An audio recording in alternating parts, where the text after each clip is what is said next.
So people are doing this flat Earth thing again, right? Like I know I've mentioned this before, but I really do admire this whole conversation, this topic, because it brings up a lot of points, a lot of interesting things. The way I stand on it is I believe the Earth is round. It's not a perfect sphere, but it's round enough for it to be called a ball. I don't think that there's an ice wall. I don't think that there's a firmament, right? And as far as the moon base is concerned, I don't know. I have a close friend that I don't think would lie to me and told me that he had a satellite, and I know he does, that went on the other side of the moon, the dark side. And I was like, "Are you fucking kidding me? You didn't tell me about this? So what'd you see?" And he's like, "Nothing, it's dark. There's nothing there." And I was like, "What?" I was so disappointed. Like, I was really, really disappointed to hear that. I was really expecting him to say something like fucking awesome, right? But it wasn't the case. So now, does it mean that there's nothing there? Of course not. It could be something under the thing. Maybe he missed the thing. Maybe he lied. He doesn't have a fucking satellite. Who knows? But the flat Earth thing is like this. I know that, first-hand evidence is like, or eyewitness testimony is the worst kind of evidence, right? So let's take that aside. Forget about all the mathematical stuff that proves that it's a sphere and not a flat plane. Forget about like the, anything, right? Let's take it back. Let's take it back to 1492 when the Queen of Spain gave 3 of her best ships to some guy to go at the edge of the world. Now, mind you, 1492, queens and kings had a little bit more power than royalty does these days, and 3 of your best ships back then meant like all of your, weapons of mass destruction. She gave everything to this one dude, hoping that he would come back. No, she knew he was going to come back. But let's take it even further back. Let's take it back to the time where there were Greek motherfuckers that were very, very smart. So the most brilliant minds of ancient Greece, they said they had no reason to tell you that it was round when it wasn't. In fact, they had every reason to tell you what it was or thought it was, and it came out to be true, And this is the thing about ancient Greece. Like, Aristotle mapped out the stars with a stick. Pythagoras drew some shit on the rocks and whatever. Human beings, you, me, everybody, are machines of adaptation. It's insane. It's insane how quickly and how well we adapt to everything and anything. We could learn how to use tools. We could learn to do the most complex things if we give it our, attention. And think about this. Like, have you ever done something for a whole day? And I don't mean like video games. Although video games do kind of count, but like it's like a new task. Like you had to tile the floor that day. You know what I mean? And not like a school project, like something that you had to do all day long on this one task, and you did it as much as you could without falling asleep, passing out. Right? Imagine doing that. And then imagine doing it for a week. So every day you woke up tired from doing the same thing, and you do it again and again and again. Forget about what they say about learning nowadays is different, it's approach different. No, forget about that. One thing, that's all you did for a week. Now about a year. Do you think at the end of a year of doing the one thing, the same fucking thing every day, you would have a firmer grasp on it, right? Well, back in the day, they didn't have TVs, distractions like YouTube, flat earthers on YouTube saying that it's flat and then not. Listen, it doesn't matter what the earth is, to tell you the truth. I don't give a fuck if it's flat. I honestly don't care also if it's a triangle, like someone said on TikTok. It really doesn't matter. She's absolutely right. And in fact, if anything, it's causing a division. And I'll tell you what else. It's one guy sitting there with 2 computers. One says flat earthers and one says round earthers, heliocentric earthers. And it's the same dude. And he's just launching messages. Boom, boom, boom. Because human beings, as good as we are at adaptation, we're also very good to distractions and adapting to those distractions. And the thing that I say is vital for everyone is the element of change. You have to administer the element of change one way or another every single day somehow. You don't have to rearrange your furniture. Like, for instance, say, I don't like rearranging my furniture. This is a good example, right?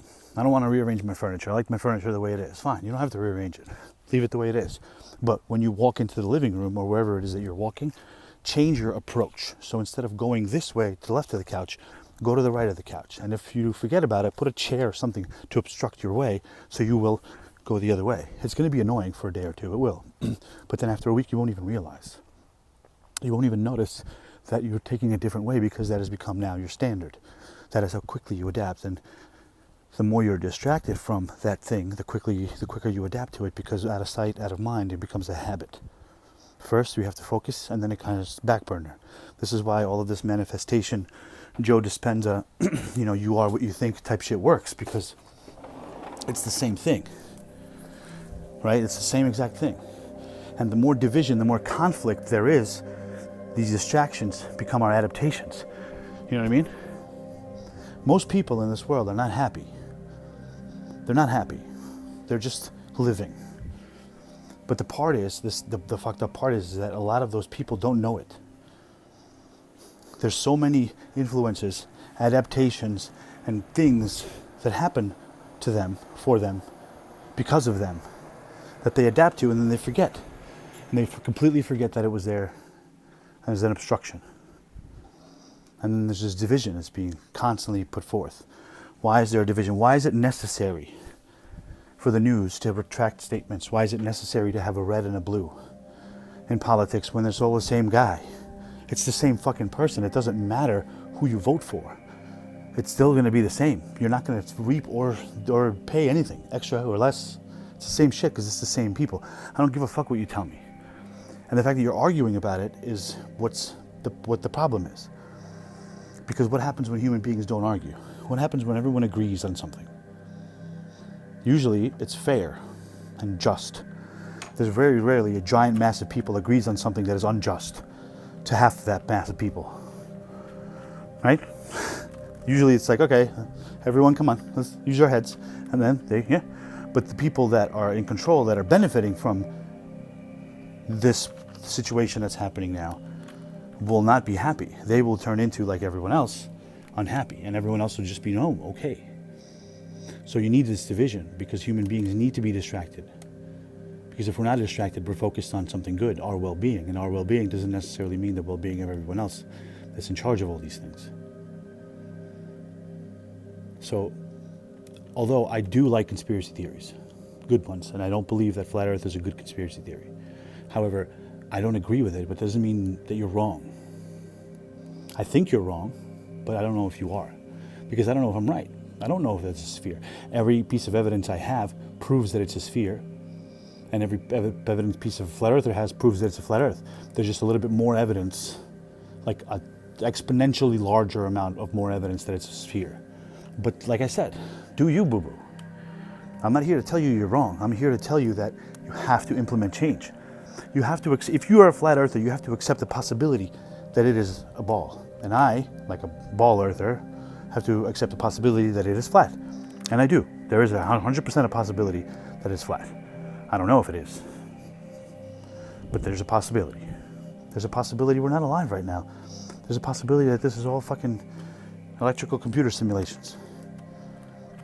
There's things that scientists can't explain with their scientific method. But it's still happening. There's a person with no brain. She doesn't have brain. She doesn't have brain mass or whatever the fuck it is. She's just got a brain stem. And she's got an IQ of like 110 or some shit. Nobody can explain how. Go ahead, science. Science me out. We don't know. Okay. But it's still happening, isn't it? So what the fuck? How are you going to tell me as a scientist you don't know, but then debunk my theories because what? It's like, that can't be right. Science can't. Okay, science. How does this happen? I don't know. It's easy, you know? It's easy to say I don't know if you know everything. But like, the separation here. You know what I mean? Like there was a post the other day that says, say something, white people, it says, say something positive about black people. And although that's a kind of like a friendly sort of post, maybe, white people say something positive about black people. If I do that, if I engage and I say, black people are amazing at, swimming. They're awesome, awesome skiers. Because, well, first of all, maybe all the black people I know ski. You know what I mean? But the fact that I'm commenting on it means that I have a separation in my mind between black and white, which is bullshit. Fuck that. There's negative things about black people and there's negative things about white people. There's negative things about me and him. Do I have friends that are black? I don't know. I don't know if I have friends that are black. I have friends. Do you? You know? So like, although it was like a post that was kind of meant towards maybe a positive side, I disagree. I think that post was done specifically to cause that split, specifically to cause comments, to cause arguments. And arguments aren't bad. Debates are not bad. That's how people learn. But ignorance, debating when you're ignorant and not seeing another way out, and not being a true skeptic if you're going to be in a debate, is what is sad, and it's pathetic, honestly. And although sometimes I do slip and I do catch myself like being not angry, but like arguing over some stupid shit, eventually I think about it and I retract it and I say I apologize, because I too am a human, I think, right? As far as I know, and I too get distracted. But the fact that at least I'm realizing that change is imminent and you have to have it in order for you to grow and succeed and be truly, truly happy. I think I'm a little bit closer to the truth, no matter what the truth may be.